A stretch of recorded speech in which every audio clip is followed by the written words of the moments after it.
Hello दोस्तों, मेरा नाम है एनके और पढ़ाता हूँ मैं हायर मैथमेटिक्स। देखिए, linear differential equation with constant coefficient के क्वेश्चंस प्रैक्टिस हम कर रहे हैं। उसमें जो हमारा नेक्स्ट क्वेश्चन है वो गिवन है, सॉल्व आउट कीजिए। D square plus A square multiplication में वाई इज इक्वल टू है ई the power A x.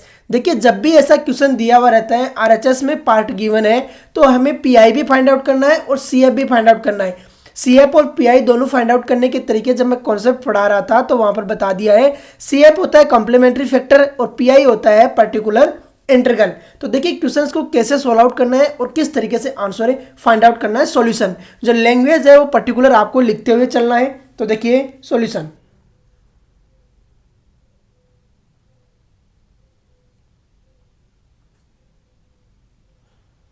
The given equation is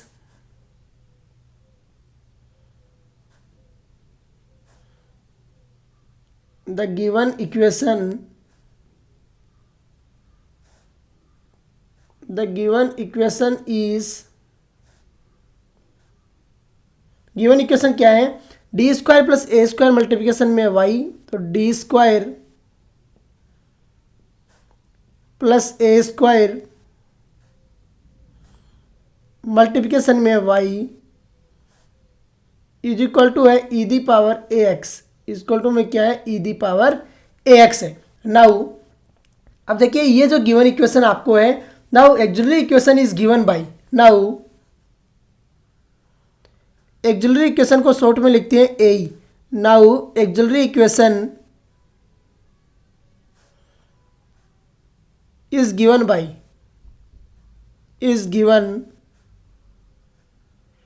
by, auxiliary equation में क्या करते हैं, जो आपका डी है उसकी जगह एम पुट करते हैं, जो कैपिटल डी की जगह, और इस डी का मतलब क्या होता है? D by D x.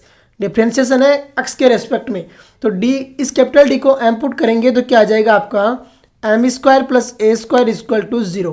M square plus A square is equal to zero आ जाएगा। अरे आएगा M square plus A square equal to zero.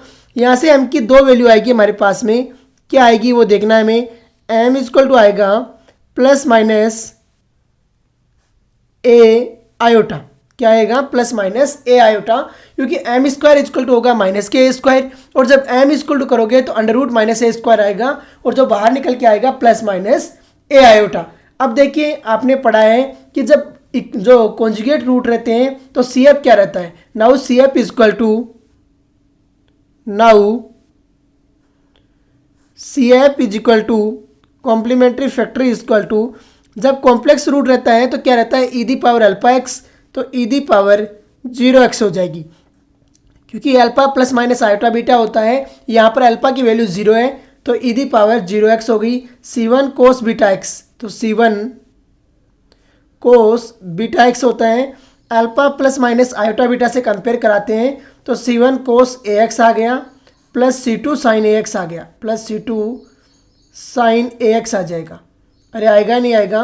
Plus C two sine A X आ गया। तो सी एफ आपके पास में आ गया है, वो आया है। देखिए क्या आएगा, यहाँ से सोल्व आउट कर दीजिए। C F equal to, C F equal to e the power zero x है, इसकी वैल्यू हो गई वन, और ये आ गया C one cos A X, C one cos A X plus C two sine A X, plus C two sine A X. अरे आ गया C one cos A X plus C two sine A X आ गया आपके पास में। Understand करने की कोशिश कीजिए कि कैसे वैल्यू निकालते हैं और किस तरीके से आगे लेके चलते हैं। अब देखिए, now for P I, now for P I, now for P I. P I क्या होता है? पर्टिकुलर इंटीग्रल होता है। तो now for P I, P I के लिए क्या करोगे? P I equal to, P I is equal to, P I equal to क्या करोगे? सिर्फ वाई को एक तरफ रखोगे, बाकी सारा का सारा आरएचएस में लेके जाओगे, तो ये बन जाएगा E the power A X upon D square plus A square. क्या बन जाएगा? E the power A X upon बन जाएगा D square plus A square, तो D square plus A square. अब देखिए, सोल्व आउट करने के दो तरीके हैं। एक तो होता है ट्रिक, जो ट्रिक यूज़ करते हैं। तो देखिए ट्रिक को याद कीजिए क्योंकि वो ज़्यादा इजी रहता है कंपटीशन में। तो ट्रिक क्या बोलती है हमारी, ट्रिक नहीं है वैसे, वो डेरिवेशन होता है उसका भी, लेकिन क्या होता है इजी हो जाता है उससे। ट्रिक बोलती है हमारी e⁴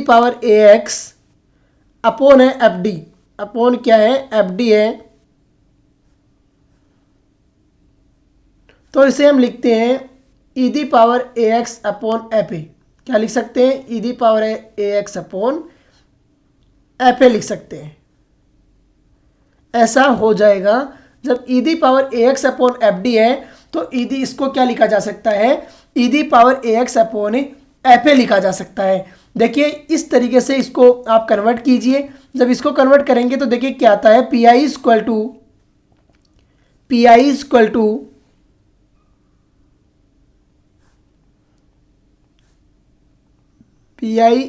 टू आपके पास में e⁴ है तो e⁴ डी की जगह ए पुट करेंगे तो ये बन जाएगा a² प्लस a²। क्या बन जाएगा, a² plus a²।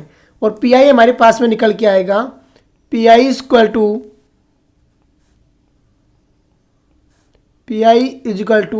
e⁴ upon 2a²। तो e⁴ अपॉन आ गया 2a² upon 2a²। Now GS is given by, अब देखिए जनरल सॉल्यूशन क्या रहेगा ये आपको सीखना है। Now general solution is given by, now general solution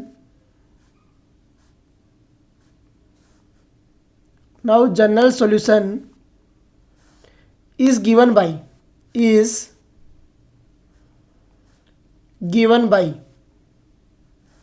now general solution is given by, general solution क्या रहेगा, PI is equal to, general solution क्या रहता है, y is equal to CF plus PI, CF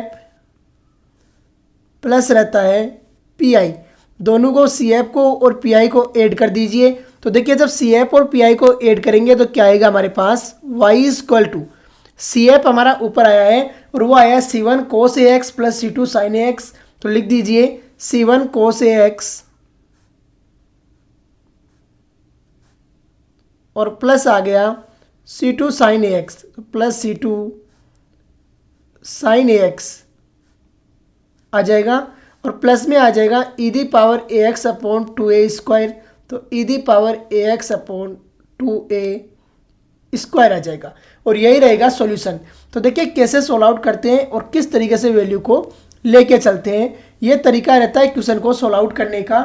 understand करने की कोशिश कीजिए, जो मैंने ट्रिक बताई थी वो आपको जरूर आनी चाहिए, क्योंकि लेकिन कई बार क्या है ये फेल हो जाएगी, ये ट्रिक है वो लग नहीं पाएगी। तो उस टाइम है वो क्वेश्चंस में थोड़ा सा मेथड चेंज करते हैं, e⁴ integration e⁻−ax into Q करके करते हैं।